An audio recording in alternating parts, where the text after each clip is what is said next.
everyone. This is Brianna Miko. Hope all is well. I'm Ava Adams. And I'm Tessa Stevens, and thanks for joining us. We're here for connecting and supporting people, sharing relatable moments, always encouraging and always growing. We're practically social work. Hello, welcome to with us today, Michelle Bruxer. And Michelle, if you want to just tell us a little bit about yourself.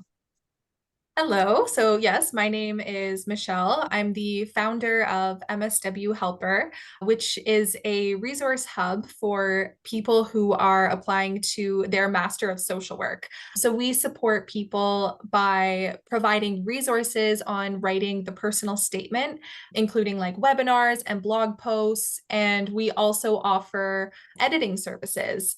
And I started MSW Helper after I applied to my Master of Social Work myself and realizing there weren't really any resources for people who were applying for such a stressful process. So 5 years ago, I started helping people around me. And for a long time, it was really just like a side hustle while I worked as a social worker. And really in the last year, it's grown and grown to the point where we are a like full-time business now. That's awesome. I think it's great. Any resources, especially when you're already stressed out in school, that's awesome. Do also you to like social workers in with us? Absolutely. Can you share a little bit about like your personal journey and what led you to want to pursue social work? Sure. So my journey into social work started in 2013, which is crazy now that it's 2023, 10 years later.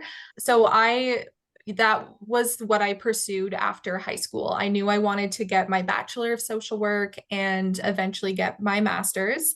And for me, I was always between wanting to become like a psychologist and a teacher, but psychology wasn't really for me because I knew I didn't want to do 10 years of school.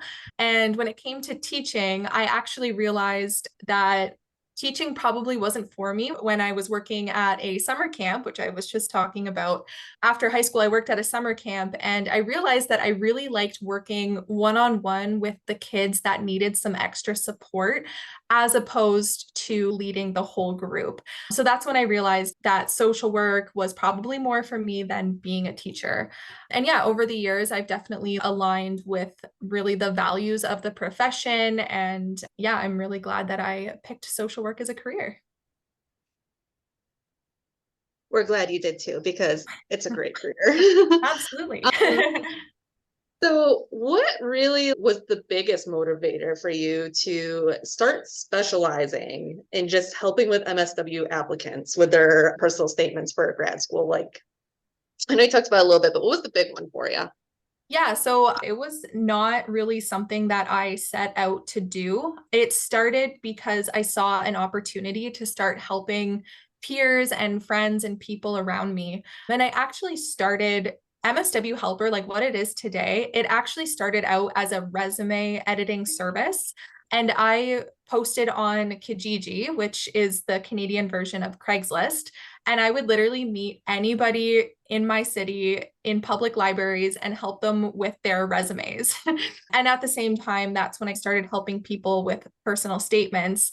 And I realized that there was like a lot of demand for this kind of support in the social work niche. And then really just over the years have moved to solely focusing on the personal statements because I do find that to be a lot more fun and compared to resume editing. But yeah, I would say, and then really a turning point for me last year, I was really looking for a change. And so I thought, okay, I've had this side hustle for 5 years that I've been doing, and I have done literally nothing to market it. So what would happen if I actually put it out there more and told more people about what I was doing? So yeah, really last year was when things really went to the next level with it. That's awesome. All of the help that you're doing with people is really making a difference. So that's awesome, Michelle. Oh, When you were writing your own personal statement, Do you carry on those same ideals when you're now teaching other people how to write their personal statements?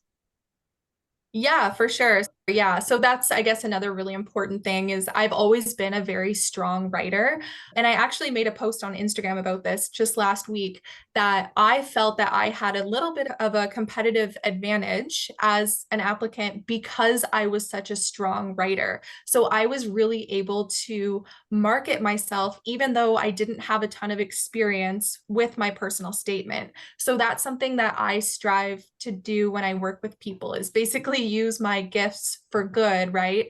And help people who maybe aren't as strong in the writing department in like really showcasing their strengths and like pulling together all their experiences to write a really good personal statement. Yeah. I think there's so many fellow students who aren't strong with English and writing and things, which is a shame because it's not something you necessarily need in social work. You have to have some grasp of it, obviously, but it can really be a barrier for people who don't find that they're a strong writer. Yeah, for Can you sure. can you describe a little bit like the importance of a strong personal statement? Like, how do you think it influences someone's chances of getting into an MSW program? Yeah, so I'm a pretty firm believer that the personal statement really is the most important part of the application. And I always think of it this way, like because the application process is so comprehensive and they're looking at a lot of different pieces. So the personal statement really gives you an opportunity to highlight the areas that are an area of strength for you and then talk about maybe some areas that aren't so strong. So for example, one applicant might have mediocre grades, not a ton of experience, but in their personal statement, they dive really deep on their personal experiences, right? They might have faced a lot of hardship. And that is, as we know, a lot of people go into social work because of the personal things that they've been through. So if they don't have a space to reflect that, all they're going to see is a candidate with those mediocre grades and some experience, but they're missing out on this really important, crucial piece about like why that person is going to be an amazing social worker. And yeah, it stands to that point of it's not just about your writing ability and it's not just about your academic skills, it's about your social skills and your values and all those things. So, yeah, I definitely think that it allows admissions committees to see you as a person and not just like the numbers on your transcript or like a resume. Absolutely. Yeah. Yeah, I feel like that happens a lot. So many of these people that do apply to graduate programs, they're so young, so too, and they just get caught up in that cycle of like grades or everything and Mm-hmm. things. I sure did. Um, so what are some common mistakes or pitfalls that you've noticed in personal statements? And like, what advice do you have for applicants that have those? Yeah, so one of the biggest mistakes that I see in the personal statement is people talking about the what instead of the why. So, what I mean by that is people will often just regurgitate the things that can be found in their resume, right? They'll talk about, I did this and I did that. But what admissions committees are really looking for are for you to talk about your insights and why you're motivated to become a social worker. So, one way to fix that is instead of talking about what you did in a certain role, talk about what you learned or what problems you noticed and what a master's degree in social work would allow you to do. So I think overall, it's really connecting to your why and like a mission and like how you are going to contribute to the social work field in a meaningful way. Love that. Michelle, could you share one tip for creating a really effective personal statement? Yeah, so yeah, I think if I could give like one tip, it would be to really first connect with that why do you want to be a social worker and also develop what I call like an elevator pitch or a thesis statement. And what that includes is really talking about your why and what you hope to achieve as a social worker and how you're going to contribute to the field in a meaningful way. And putting something like that, even if it's a few lines in the very beginning of your personal statement, because a lot of people, they start in the middle and it makes it really hard for the reader to get a grasp on what your goals are. But if you put that in the very beginning, it makes it really easy for the reader to say, okay, this is what this person is going to be talking about. And then the rest of your personal statement is just backing up that elevator pitch at the beginning. And then, of course, restating something like that at the very end so that you leave them with a reminder. The other really nice thing about that is admissions committees are reading hundreds of personal statements each application season. So I always tell people, assume that the person reading your personal statement is going to just skim it. So if we know that they're going to skim your personal statement, make it very easy for them to skim. So account for that by having a very clear introduction and conclusion where you have a bit of an elevator pitch. That makes so much sense. Absolutely. Yeah, a lot of this is like really resonating with me. One question I have, I feel like one of something that I could see myself doing is really writing too much. Okay. I feel like there's so many things that I could put into my personal statement, just my own experiences and things. And I know that there's probably a fine line between writing enough and then writing too much and writing like an essay. So how do you navigate that? Like, how would you talk to somebody like me who is going to write way too much and just like brag about themselves? For sure. So yeah, it's definitely important to stick to the guidelines that like the school has. A lot of them, they'll have a page limit or a word count. It's really important to stick to that because you don't want to give the admissions committee a really easy reason to discard you because you didn't listen to the basic instructions, right? But yeah, being concise is something that is challenging for a lot of people. And that's a huge part actually of what I do in my services, right? A lot of people will come to me and they're like, help, I've written way too much. Like, what actually needs to stay here? So yeah, that's definitely something that I'm pretty skilled at helping with. But for people who haven't written their personal statement yet, one piece of advice I would give is don't try to talk about everything in your personal statement. Don't try to talk about every single work, volunteer, personal experience. Don't try to cram it all into your personal statement. You're submitting a resume for a reason, right? That's going to capture like your background. What you want to do in the personal statement is really make sense of a few of the most important key ideas that are related to your goal as a social worker. So I think in my personal statement, I actually only talked about like maybe one role that I had and then one personal experience that I had and connected both of those to like my overall goal as a social worker. So yeah, definitely I would say just pick the things that are the most important to you. And reach out to you for help.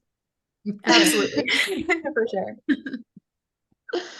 Are there any specific qualities or attributes that these different master's programs and mission committees look at for personal statements? Like, what would be like the best showcase of these qualities that you think they're looking for? Yeah, so I find most schools are asking about like an applicant's experiences. So they'll ask something like, tell me about yourself, your background, and your goals. And then the second part of that is tell us about like a social justice issue and how social workers can go about solving that social justice issue. And then in terms of assessing the personal statement, they are often looking for people to show their critical thinking skills and their potential to contribute to the field.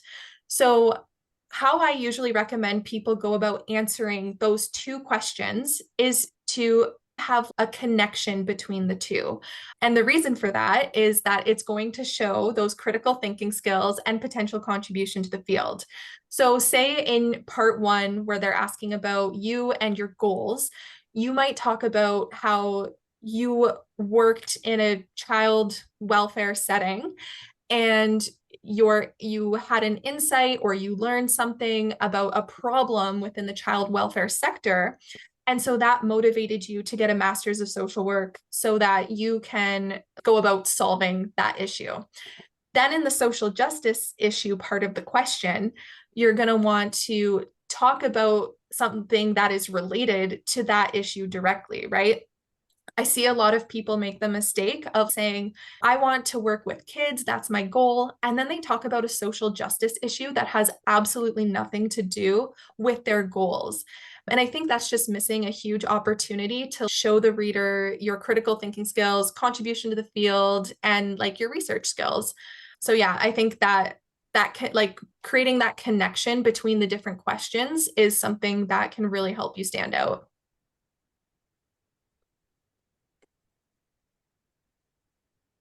Can you summarize maybe a personal statement that really stood out to you that you worked on in the past? I guess I'll have to think of one for that. Sorry to put you on the spot. Actually, no, what comes to mind, and this is something that a lot of people worry about. A lot of people come to me and they're worried because they are coming from a non-social work background, which there's, of course, the two streams. You can apply for the advanced standing, which is 1 year. All those people are going to have a social work background. And then there's the 2 year program, and that's for people applying from any background. But yeah, sometimes people will be coming through and they're like worried about, oh, well, I don't have any direct experience. I don't know if I have, if I'm gonna get accepted. But I had this one applicant who came to me and she was a reporter in her home country. And she was reporting on the news and she realized that she was sick of simply reporting on social justice issues. Instead, she wanted to be the person like on the ground solving social justice issues as a social worker.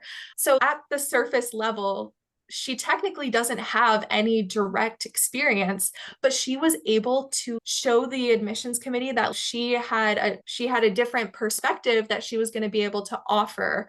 So yeah, that's a piece of advice for anybody who is applying from a program that might not be related, is think about the strengths and the unique perspective that you are going to bring to the field with your unique background.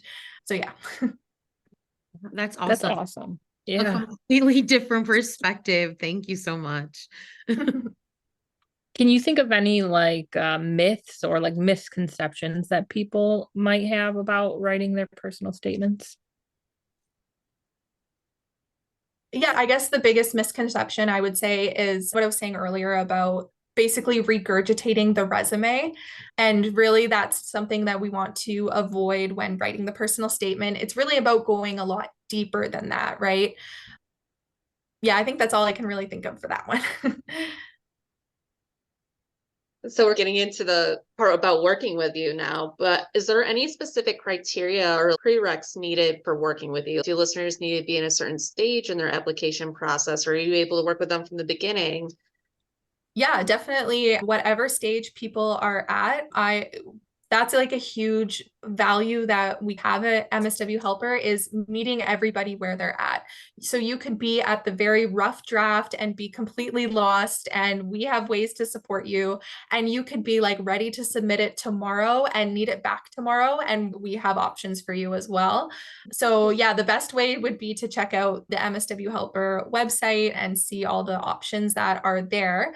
And there's quite a few free resources as well that I definitely always encourage that people check out really early on before they've even started thinking about their personal statement, because I think that'll give people a lot of ideas.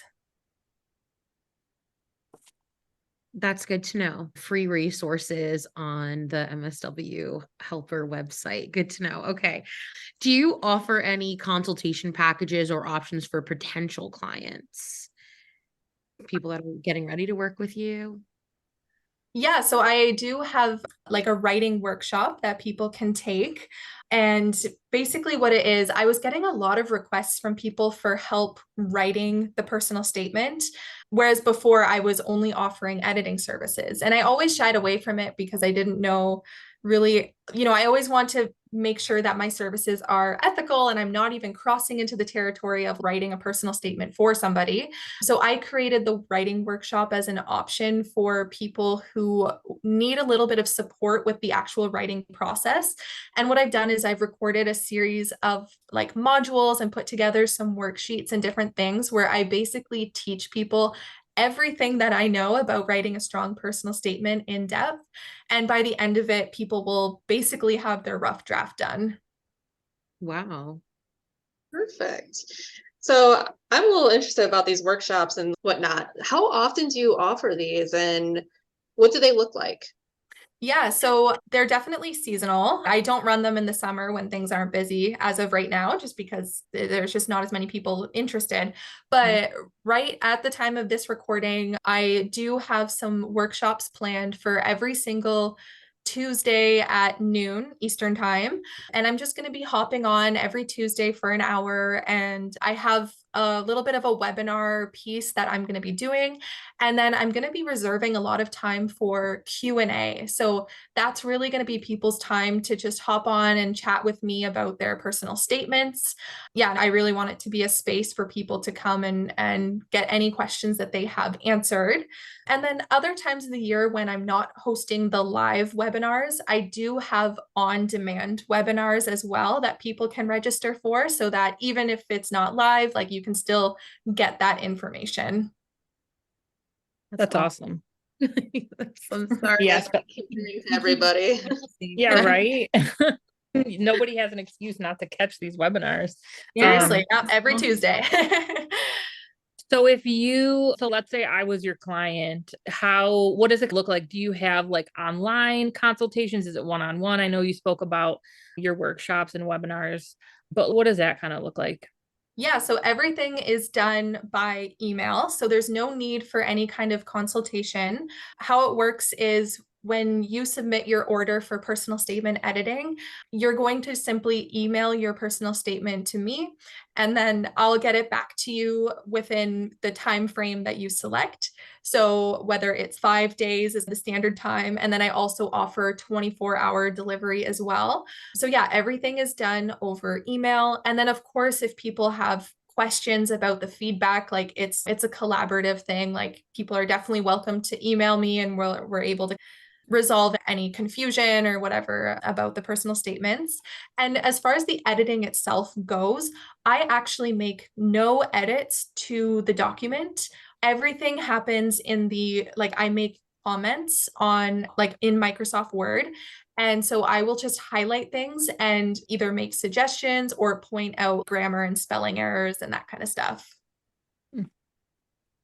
Nice. Which is good. It helps build a stronger writer, which I feel like people think it doesn't come across a lot in social work, but it really does. There's a lot of writing at the end of the day. Oh, for sure. Yeah, it's a huge part of social work. So for those people who are not so strong, it's definitely a good skill.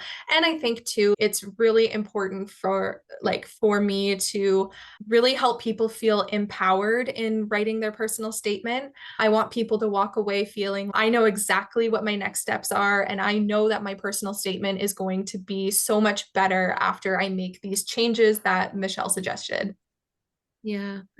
And it's like you're not writing it for them, you know what I mean? Yeah. For sure. It's all their own thoughts and ideas, but with me using my social work and writing experience to guide them along and help them take it a little bit deeper. Yeah. Are there any other alternative services or resources that you offer other than just like the MSW applicant personal statements? Is there any areas that you assist with beyond that? Yeah, so of course there's all the free resources that I mentioned. I actually just launched something new that I can share. So I've been getting a lot of requests from people to bring resume editing back. Like I mentioned earlier, that was MSW Helper's roots, was the resume editing. And I've been getting a lot of requests from people to bring that piece back in. But the reason that I took it away really in the beginning was I just felt like it wasn't as I almost felt bad simply editing personal statements or editing resumes, because resumes are a lot more black and white. There is a templates and there's like tools that you can use to edit your personal statement. You can even use like things like AI and different things to really improve your resume. So what I did is I created a training where I help people write their resume and cover letter using templates, using like a training that I put together. And not only can you use those templates and personalize it, I also show you how to use tools such as like editing software and AI to to really improve it and fix any errors. Because I almost felt bad like charging people for simply editing and grammar when I could be teaching people how to do it once. And once you have those skills, you have that for life. And every time that you apply to jobs in the future, you're going to know exactly what to do. And same thing with the cover letter piece. I know that's something that people really stress over and personalizing the cover letter. And I actually have a template that allows you to customize the cover letter. And it once you learn like what makes a good cover letter, it only takes 5 minutes and it's actually really easy. So yeah, that's something that I have recently launched. I'm not really marketing it too much yet, but it's definitely available if people are interested. Nice. Good to Nice. know. Definitely a very helpful tool though to have. I'm Yeah, definitely sure. going to be talking to you soon, Michelle. My DMs are always open, so or my email, so definitely feel free. So for the people that are going to watch this, where can they get in touch with you if they want to explore your services and just learn more in general? Yep. So everything is available at mswhelper.com. That's where you'll find the blog, editing services, all my free resources, workshops. And then on social media, I go by msw.helper. Nice. Thank you, Michelle. The MSW Helper. Yes. Definitely. Well, thank you so much. I learned a lot. I think everybody listening to this is going to learn a lot and definitely be taking you up on what you offer because it's a lot. You do a Yeah. lot for people. Oh, thank you. Yeah, I love what I do. And yeah, it's really awesome. The most rewarding part really is seeing the transformation that people have, especially when they come to me and they're really stressed and worried, and really seeing them come back and say, I feel so much more confident. And then a few months later, even saying, I got accepted to multiple schools. So yeah, it's very rewarding to be in that position with people. I was going to ask you about that if you have encouraged people to reach back out to you and let you know if they got in or not. Is that something you like to hear? Yeah, for sure. I definitely always appreciate it when people reach out and let me know. And a lot of people leave reviews. So I have quite a few on my website. And yeah, that's something that really keeps me going, right? Sometimes it'll be 6 months later that I'll hear back from somebody and they'll say, hey, just wanted to say thank you. I got accepted to the program. Not everybody does, and they definitely don't have to. I don't really go out and ask because I don't want to put people in a place where they're uncomfortable sharing information. But yeah, that's definitely a very rewarding part of what I do. Yeah. Is there anything else that you'd like to say to our listeners? No, I think we've covered a lot of ground. And yeah, if any of your listeners have any questions, like I'm very responsive over email. My DMs are always open. So yeah, people are definitely able to reach out anytime with any questions that they might have. We'll definitely put your website in the description when we post. Awesome. Again, thank you so much for joining us. It was super exciting to have you. Awesome. Thank you so much for having me, ladies.